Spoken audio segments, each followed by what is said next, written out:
Selamat pagi anak-anak. Apa kabar kalian semuanya?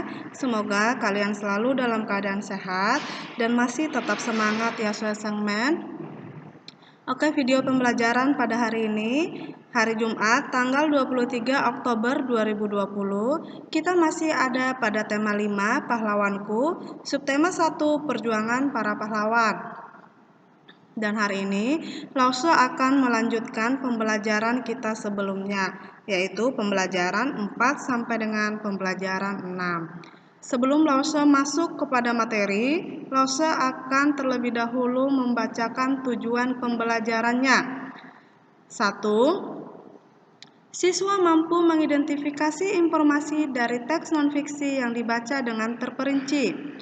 2. Siswa mampu menjelaskan sikap dari tokoh yang sesuai dengan makna sila keempat dengan terperinci. 3. Siswa mampu menjelaskan perjuangan tokoh yang sangat berpengaruh pada zaman Hindu-Buddha. 4. Siswa mampu menyanyikan lagu Maju Tak Gentar dengan tinggi, rendah, nada, dan tempo yang tepat. Nah, ini adalah tujuan pembelajarannya. Sekarang mari kita masuk ke materi. Muatan Bahasa Indonesia KD 3.7 dan 4.7. Menjelaskan informasi dari teks yang dibaca. Nah, mari kita lihat langkah-langkah untuk mengidentifikasi informasi dari suatu teks. 1. Perhatikan judul teks. 2. Bacalah teks dengan seksama. 3. Temukan semua kata kunci dalam tiap paragraf. 4. Pahamilah kalimat utama yang mengandung kata kunci tersebut. 5. Semua kalimat utama yang kita temukan merupakan informasi penting dari teks tersebut. Nah, ini adalah langkah-langkah untuk mengidentifikasi informasi dari suatu teks.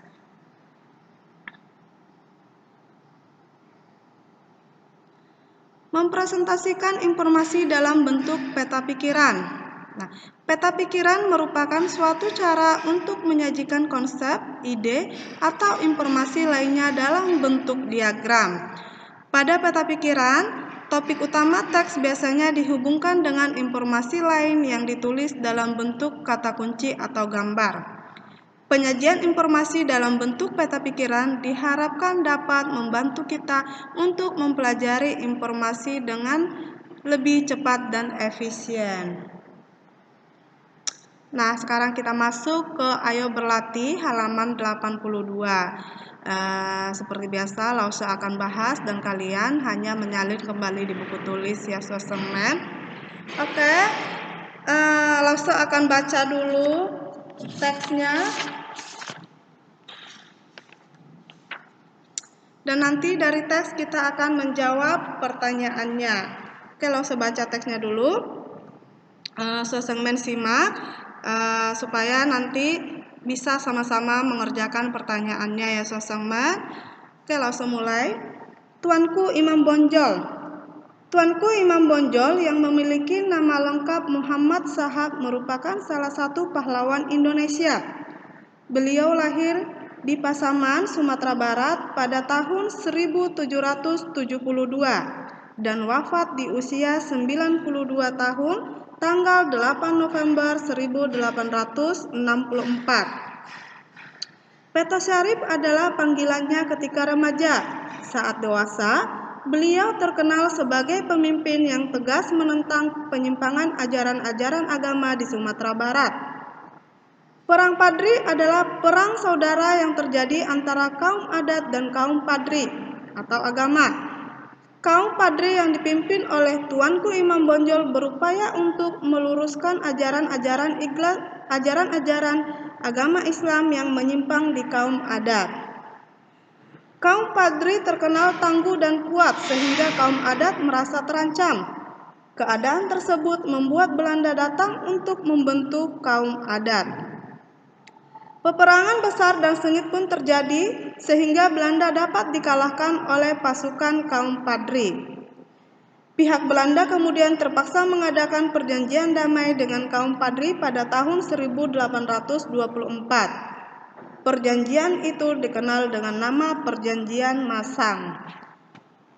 Perjanjian Masang tidak bertahan lama karena Belanda kemudian melanggar sendiri perjanjian tersebut.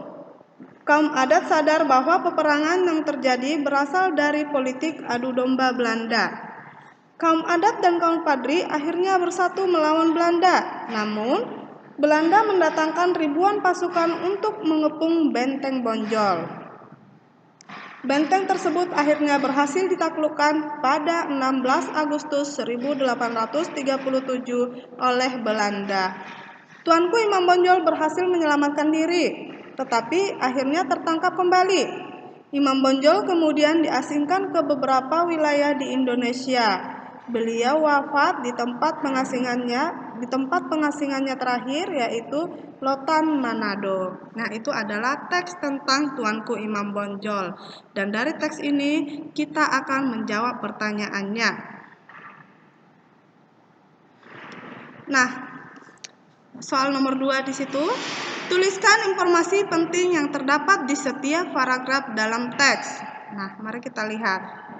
Nah, paragraf pertama, paragraf 1, terdapat informasi Tuanku Imam Bonjol yang memiliki nama lengkap Muhammad Shahab merupakan salah satu pahlawan Indonesia.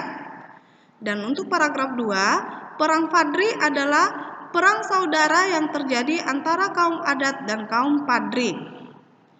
Paragraf 3, Perjanjian Masang tidak bertahan lama karena Belanda kemudian melanggar perjanjian tersebut. Nah, ini adalah informasi yang kita dapat dari paragraf tersebut. Untuk soal nomor 3, jawablah pertanyaan berikut berdasarkan informasi yang kamu temukan. Untuk pertanyaan A, siapakah nama panggilan Tuanku Imam Bonjol ketika remaja? Nama panggilan Tuanku Imam Bonjol ketika remaja adalah Peto Syarif. Untuk pertanyaan B, apa yang dimaksud dengan Perang Padri?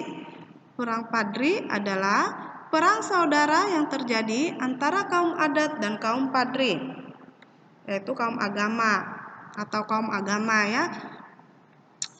Pertanyaan yang C, jelaskan terjadinya perjanjian masang. Terjadinya perjanjian masang saat terjadi Perang Padri, Belanda membantu kaum adat melawan kaum Padri. Namun Belanda dapat dikalahkan oleh kaum Padri. Pihak Belanda kemudian terpaksa mengadakan perjanjian damai dengan kaum Padri. Perjanjian itu dikenal dengan nama Perjanjian Masang.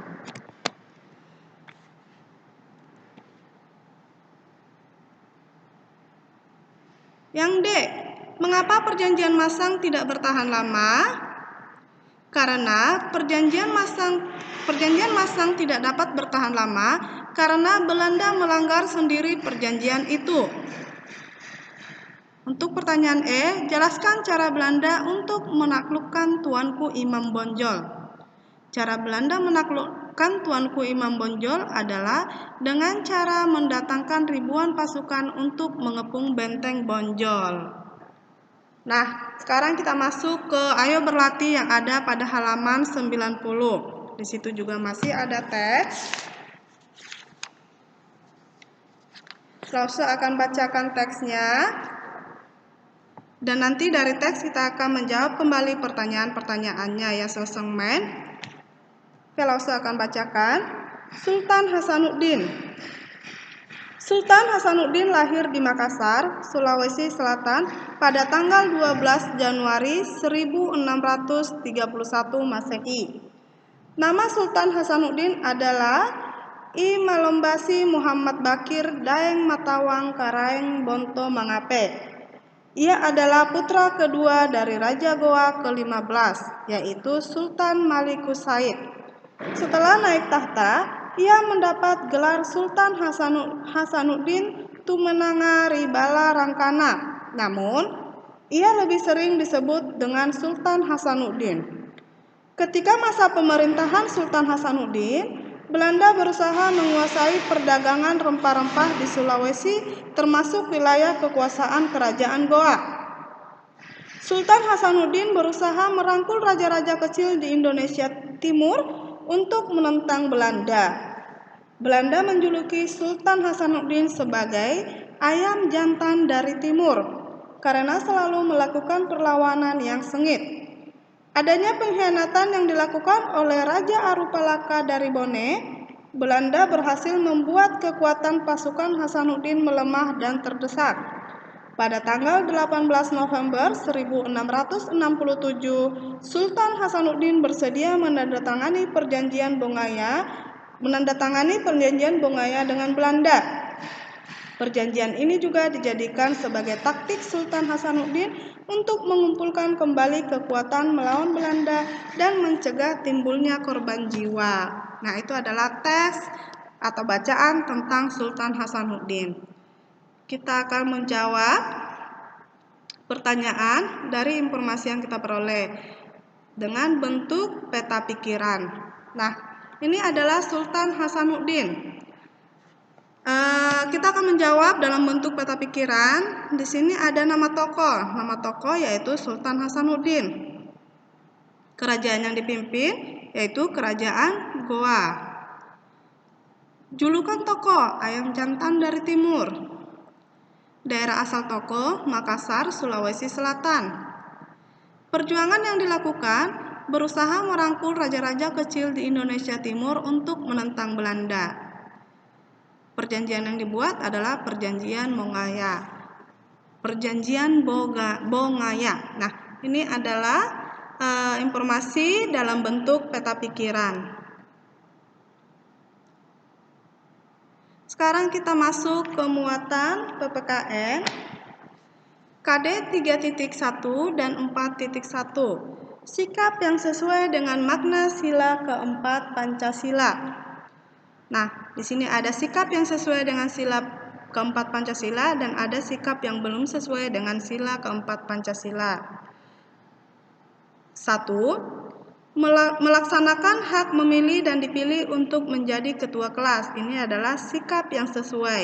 Dan sikap yang belum sesuai, tidak mau menggunakan hak memilih dan dipilih saat pemilihan ketua kelas. Dan sikap yang sesuai nomor 2, tidak memaksakan kehendak kepada teman atau anggota keluarga lain. Sikap yang belum sesuai, saat jadi pemimpin, suka memutuskan sesuatu dengan keinginan sendiri. Sikap yang sesuai dengan sila keempat nomor 3, menaati peraturan di rumah, di sekolah, maupun di masyarakat. Sikap yang belum sesuai, memaksa teman-teman atau anggota keluarga lain untuk mengikuti pendapatnya. Nah, sikap yang sesuai dengan makna sila keempat, nomor 6-nya ya. Nomor 4-nya. Nomor 4. Sikap yang sesuai dengan sila keempat Pancasila nomor 4. Lapang dada menerima kritik dan saran yang diberikan oleh teman atau keluarga. Sikap yang belum sesuai, melanggar peraturan yang telah dibuat, baik di lingkungan rumah, sekolah, atau masyarakat. Yang nomor 5, menyampaikan pendapat dengan baik dan sopan saat melakukan diskusi. Yang belum sesuai, menyampaikan pendapat dengan nada tinggi dan tidak sopan. Sikap yang sesuai nomor 6, memutuskan sesuatu secara demokrasi. Yang belum sesuai, tidak mau menerima kritik dan saran dari teman ataupun anggota keluarga lain.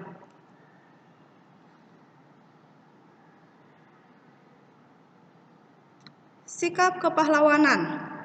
Contoh nilai-nilai kepahlawanan yang sesuai dengan pengamalan sila Pancasila dalam kehidupan sehari-hari. Nah, di sini ada nilai-nilai kepahlawanan pengamalan dalam kehidupan sehari-hari. 1. Jujur dan tekun. Kita harus berkata benar, tidak menyontek ketika ujian. Itu berarti merupakan contoh jujur ya. Cinta tanah air. Belajar dengan rajin agar berguna bagi bangsa dan negara. Nah, contoh cinta tanah air berarti harus rajin belajar agar berguna bagi bangsa dan negara. Oke. Lalu yang nomor 3, pantang menyerah dan disiplin. Pengamalannya, tidak mudah menyerah dan putus asa dalam menghadapi masalah. Selain itu, kita juga harus disiplin dalam menaati peraturan dan tata tertib.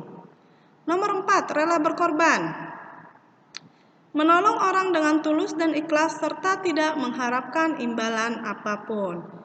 Nomor 5, kerja keras, mengerjakan tugas dengan sepenuh hati dan semangat tinggi.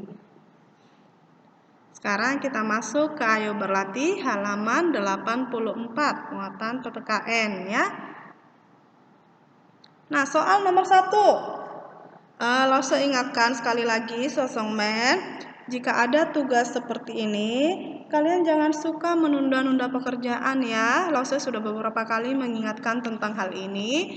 Jika kalian sering menunda pekerjaan, maka kerjaan akan menumpuk dan kalian akan kewalahan mengerjakannya. Jadi, usahakan gunakan waktunya 1 jam 2 jam untuk menyelesaikan semua tugas-tugas yang diberikan oleh lausenya. Nah, seperti dalam video, kalian hanya tinggal menyalin kembali apa yang ada dalam video ke buku tulis kalian. Dan jika ada tugas seperti PH dan tes tertulis, itu Lause sudah mempermudah dengan mengirimkan link Google Form-nya. Jadi kalian saat dikirimkan tugas, usahakan mengerjakan langsung, jangan menunda-nunda pekerjaan. Nanti kalau sudah menumpuk ada tugas lain masuk, nah nambah lagi kerjaannya ya Sosongmen. Oke, sekarang kita kembali ke Ayo Berlatih halaman 84. Soal nomor 1. Bagaimana cara kita memutuskan masalah dalam sebuah kegiatan kelompok? Yaitu dengan cara musyawarah, mufakat, dan demokratis ya. Nomor 2. Tuliskan contoh sikap yang sesuai dan belum sesuai dengan pengamalan sila keempat Pancasila di lingkungan sekolah. Sikap yang sesuai melaksanakan hak memilih dan dipilih untuk menjadi ketua kelas.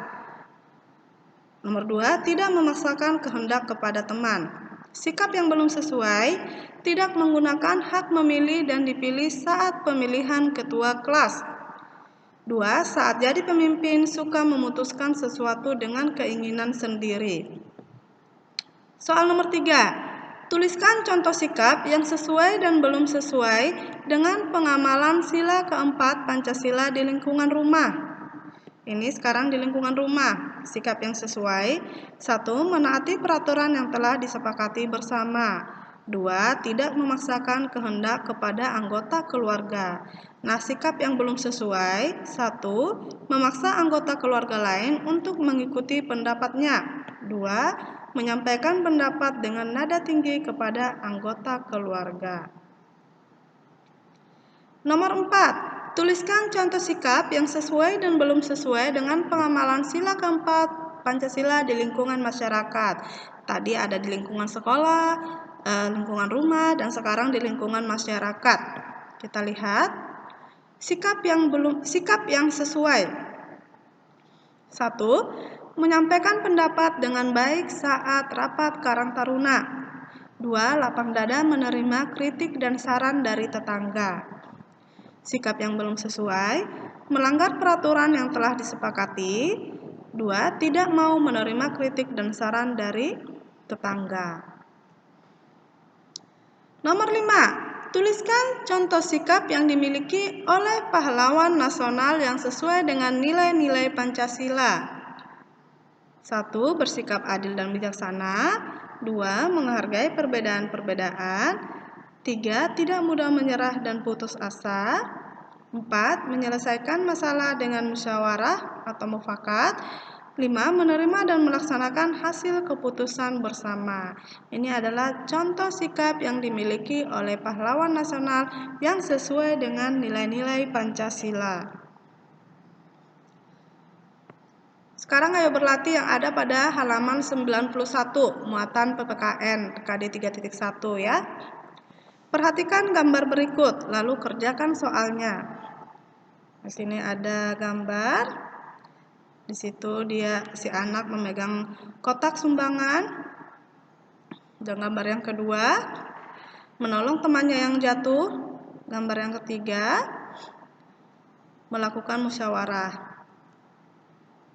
Nah, kita akan jawab pertanyaannya. Nomor 1, tuliskan kegiatan yang dilakukan pada masing-masing gambar tersebut. Gambar A, menyumbangkan uang untuk korban bencana alam. Gambar B, membantu teman yang terluka. Gambar C, melakukan kegiatan pemilihan ketua kelas. Soal nomor 2, tuliskan nilai-nilai kepahlawanan pada masing-masing gambar tersebut. Gambar A, rela berkorban. Gambar B, peduli terhadap sesama. Gambar C, pantang menyerah dan disiplin, ya. Sekarang kita masuk ke muatan IPS KD 3.4 dan 4.4. Tokoh-tokoh masa kerajaan Hindu dan Buddha beserta pencapaian yang telah dilakukannya. Yang nomor 1, ada Raja Mulawarman dari Kerajaan Kutai di Kalimantan Timur. Raja Mulawarman adalah seorang raja yang baik budi, rakyat hidup sejahtera dan makmur pada masa pemerintahannya. Raja Mulawarman menyedekahkan 20.000 ekor sapi kepada kaum Brahmana saat upacara keagamaan, lalu membagikan emas dan tanah kepada rakyatnya. Tokoh-tokoh masa kerajaan Hindu dan Buddha beserta pencapaian yang telah dilakukannya masih, ya. Sekarang kita ke yang nomor 2. Raja Purnawarman, tadi Raja Mulawarman, sekarang kita Raja Purnawarman dari Kerajaan Tarumanegara di Jawa Barat. Nah, Raja Purnawarman membuat saluran air untuk mengairi lahan pertanian, memanfaatkan sungai untuk mencegah banjir. Lalu, seorang raja yang bijaksana. Lalu nomor 3, ada Raja Hayamuruk dari Kerajaan Majapahit di Jawa Tengah. Raja Hayamuruk membawa Kerajaan Majapahit mencapai puncak kejayaannya, menyejahterakan rakyat dengan membuka lahan pertanian dan pembuatan bendungan serta saluran pengairan. Rakyat hidup damai dan makmur karena pertahanannya yang kuat dari serangan musuh. Nah, nomor 4 ada Mahapati Gajah Mada dari Kerajaan Majapahit di Jawa Timur juga. Seorang Mahapati yang gagah berani menaklukkan wilayah lain untuk mempersatukan Nusantara, menjaga keamanan Kerajaan Majapahit dari serangan musuh, bersumpah akan mempersatukan Nusantara yang dikenal dengan Sumpah Palapa. Nah, ini adalah relief Mahapati Gajah Mada yang memegang keris. Relief ini berada di kawasan Monumen Nasional Monas. Lalu nomor 5, ada Raja Balaputradewa dari Kerajaan Sriwijaya di Sumatera Selatan. Raja Balaputradewa berhasil membawa Kerajaan Sriwijaya mencapai kejayaannya, membuat Kerajaan Sriwijaya dikenal sebagai kerajaan maritim yang kuat dan menjadi pusat perdagangan di Asia Tenggara, membuat Kerajaan Sriwijaya dikenal sebagai pusat pendidikan dan penyebaran agama Buddha. Oke, sekarang kita masuk lagi ke Ayo Berlatih halaman 87. Muatan IPS, ya. Soal nomor 1. Mengapa Raja Sanjaya sangat dihormati oleh para ahli agama? Jawabannya, karena Raja Sanjaya merupakan seorang raja pemeluk agama Hindu yang taat pada ajarannya. Nomor 2, apa yang dilakukan Raja Purnawarman untuk kesejahteraan rakyatnya? Yang dilakukan Raja Purnawarman untuk kesejahteraan rakyatnya adalah membuat saluran air untuk mengairi lahan pertanian. 3, apa yang membuat kehidupan rakyat Kerajaan Majapahit aman dan makmur? Yang membuat kehidupan rakyat Kerajaan Majapahit aman dan makmur adalah karena pertahanan yang kuat dari serangan musuh. Soal nomor 4, tuliskan isi Sumpah Palapa yang diucapkan oleh Mahapati Gajah Mada. Nah, ini adalah isi Sumpah Palapa. Siragaja Madapati Amangkubumi Tan Ayan Amuktia Palapa. Siragaja Mada lamun hul skala Nusantara isun amukti palapa. Lamun kala ring gurun, ring seran, Tanjung Pura, ring haru, ring pahang, Dempo, Ringbali, Sunda, Palembang, Tumasik, Samana, Isun, Amukti, Palapa. Nah, yang terjemahannya, dia Gajah Mada Pati Amungkubumi tidak ingin melepaskan puasa. Ia Gajah Mada jika telah mengalahkan Nusantara. Saya melepaskan puasa jika mengalahkan Gurun, Seram, Tanjung Pura, Haru, Pahan, Dempo, Bali, Sunda, Palembang, Temasik. Demikianlah saya baru akan melepaskan puasa. Nah, itu adalah isi Sumpah Palapa oleh Mahapati Gajah Mada. Lalu nomor 5, bagaimana usaha yang dilakukan oleh Raja Balaputradewa untuk memajukan kerajaannya? Usaha yang dilakukan oleh Raja Balaputradewa untuk memajukan kerajaannya: 1. Membuat kerajaan Sriwijaya sebagai kerajaan maritim yang kuat dan menjadi pusat perdagangan di Asia Tenggara. 2. Membuat kerajaan Sriwijaya sebagai pusat pendidikan dan penyebaran agama Buddha. Oke, sekarang kita masuk ke muatan SBDP, muatan yang terakhir ya, Sosengmen. Menyanyikan lagu Maju Tak Gentar sesuai nada dan tempo. Tempo adalah cepat lambatnya suatu lagu. Tempo lambat disebut largo, tempo sedang disebut moderato, tempo cepat disebut allegro, tempo marsia yang menandakan lagu tersebut dinyanyikan mengentak seperti orang berbaris. Oke, ini adalah lagu dari atau lirik dari Maju Tak Gentar sesuai dengan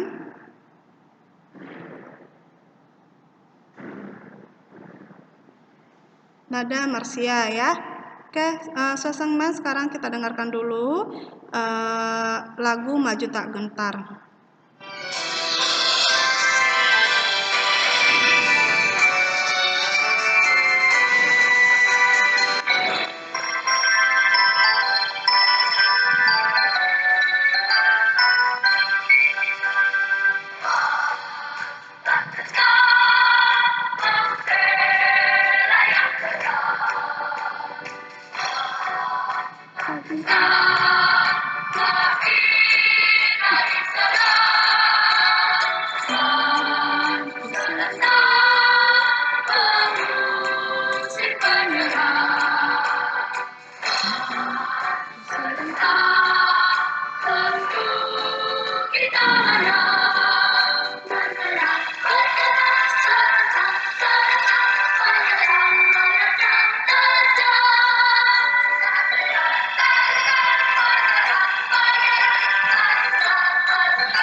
Nah, itu adalah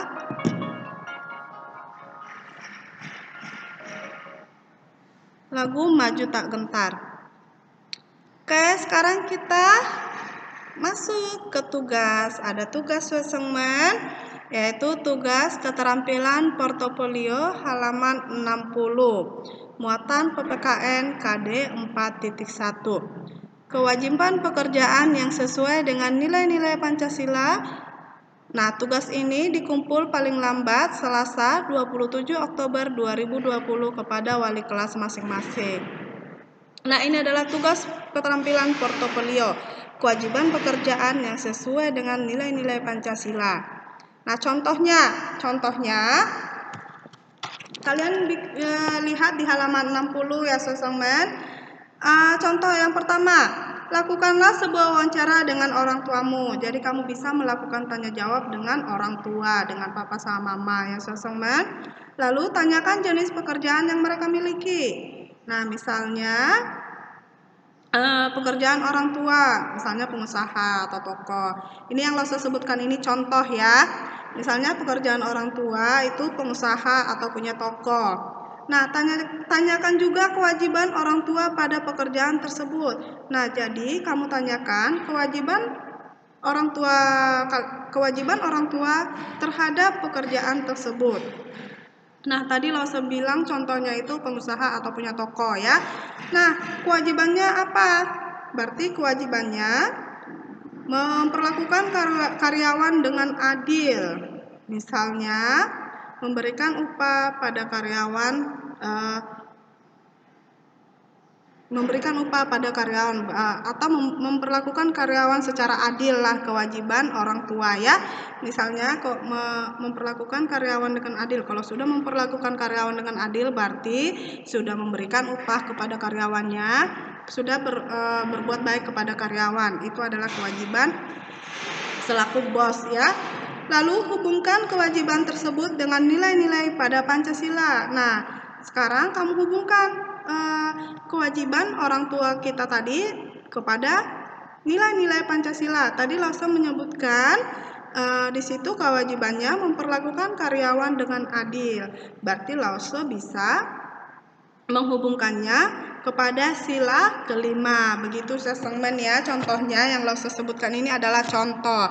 Jadi karena kalian di sini disuruh melakukan tanya jawab kepada orang tua dan pekerjaan orang tua kalian itu beda-beda. Nah, kalian tanya jawablah sesuai pekerjaan orang tua. Seperti yang Lause berikan contoh tadi ya. Oke, sekian pembelajaran pada hari ini.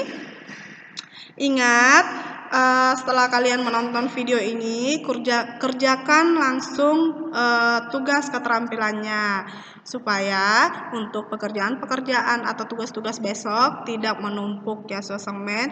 Jangan sampai ditagih-tagih sama Lause-nya. Kalau sudah sampai ditagih-tagih, nanti banyak yang akan ditagih ya Sesengmen. Jadi ini Lause pikir pekerjaannya tidak terlalu susah. Kalian bisa bebas walaupun orang tuanya lagi bekerja, bebas. Kalian bisa tanya kepada Popo, kepada Kungkung juga boleh, atau kepada siapa yang ada di lingkungan rumah ya.